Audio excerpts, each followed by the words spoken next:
سیلاب متاثرین کے لیے سپہ سالار متحرک، متاثرین کے آنسو پوچھنے دادو پہنچ گئے۔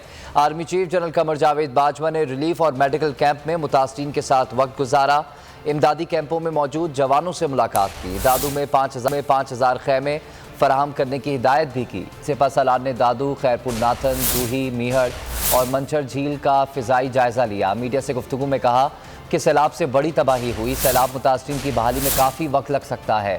عالمی برادری مدد کر رہی ہے، صرف ان پر انحصار نہیں کرنا چاہیے۔ اپنے لوگوں کی مدد کے لیے صاحب حیثیت لوگ متاثرہ علاقوں تک پہنچیں۔ سیلاب متاثرین کی بحالی بڑا چیلنج ہے، اس وقت ہمارے بھائی مشکل میں ہیں، ان کے لیے امداد لے کر آئیں۔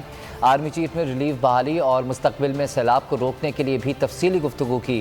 کہا کہ پاکستان میں مزید بڑے ڈیمز بنانے ہوں گے، منصوبہ بندی کر رہے ہیں کہ آئندہ ایسی صورتحال کا سامنا نہ کرنا پڑے۔ سیلاب سے نمٹنے کے لیے طویل مدتی منصوبہ بندی کرنا ہوگی۔